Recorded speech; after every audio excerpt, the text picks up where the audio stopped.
ದೇವ್ರು ಯಾವತ್ತೂ ಕೊಡ್ತಿರ್ಬೇಕು ನಮಗೆ, ಹೌದಾ? ಈ ತಾಯಿ ಮಗಳ ಬಾಂಧವ್ಯನು ಅಷ್ಟೇ ಐತೆ ನೋಡಿ. ಒಂದು ಗಾದೆ ಮಾತೈತಿ, ನಿಮಗೆಲ್ಲ ಗೊತ್ತಿರ್ಬೇಕು. ಅವನು ಕೈ ನಿತ್ತಂದ್ರ ಮಗಳ ಮಾಯೆ ನಿತ್ತದ. ಕೇಳಿದ್ರಿ ಗಾದೆ ಮಾತ? ಅವನ ಕೈ ನಿತ್ರ ಮಗಳ ಮಾಯೆ ನಿತ್ತದ. ಕೊಡೋ ತನಕ ಬರೋ ತನಕ ಎಲ್ಲ ಸಂಬಂಧ ಚಂದ ಇರ್ತಾವು, ಎಲ್ಲ ಬಹಳ ಒಳ್ಳೇದಿರ್ತೈತಿ. ತರೋದು ಕೊಡೋದು ನಿಂತಾಗ ಸಂಬಂಧ ಅಷ್ಟು ಹಂಚಿ ಬಿಡ್ತಾವ.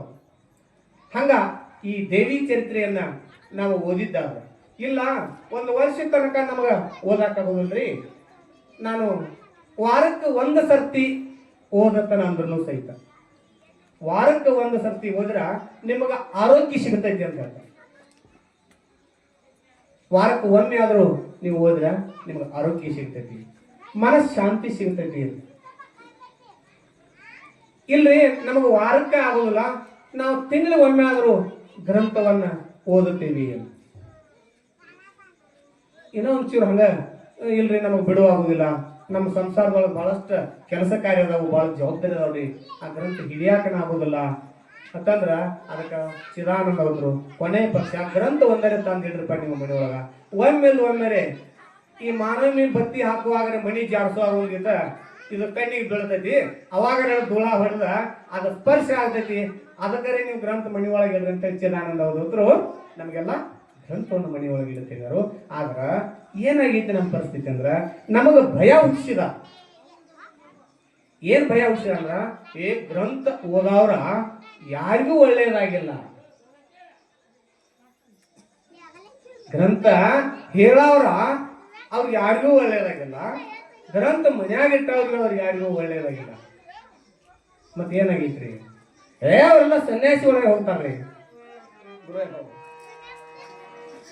ಗ್ರಂಥ ಓದಿರೋ ಸನ್ಯಾಸಿಗಳು ಆಗ್ತಾರೋ, ಗ್ರಂಥ ಹೇಳಿದವರು ಸನ್ಯಾಸಿಗಳು ಆಗ್ತಾರೋ. ಮತ್ತು ಗ್ರಂಥವನ್ನು ಓದ್ಬೇಕಾದ್ರೆ ಬಹಳ ನಿಯಮಗಳು ಆಗ್ತಾರಿ, ಬಹಳ ಪಾಲಿಸಬೇಕಾಗತ್ತರಿ. ಈ ತರ ನಮಗೆ ಭಯ ಹುಟ್ಟಿಸಿದ. ನಾವೆಲ್ಲ ಒಂದು ತಿಳ್ಕೋಬೇಕು,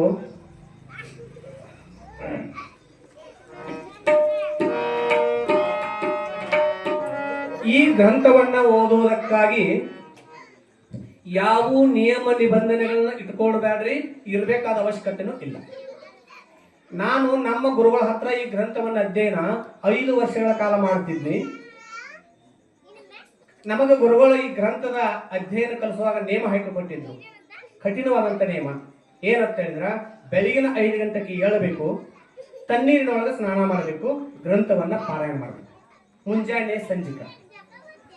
ಈ ಶರನ್ನವರಾತ್ರಿ 9 ದಿನ ಉಪವಾಸ ಇರಬೇಕು ಮತ್ತು ಮೌನ ಇರಬೇಕು.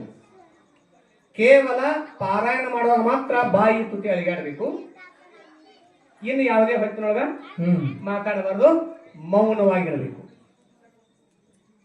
ಆ ಕಠಿಣ ನಿಯಮಗಳನ್ನ ಇಟ್ಟು ನಮ್ಮ ಗುರುಗಳು ಕಲಿಸುವಾಗ ಇದನ್ನು ಕಲಿಸಿದ್ರು. ಆಮೇಲೆ ಗುರುಗಳ ಮುಂದ ಕುಂತ ನಮಗೆ ಗ್ರಂಥ ಹೇಳಕ್ ಹಚ್ಚಿದ್ರು.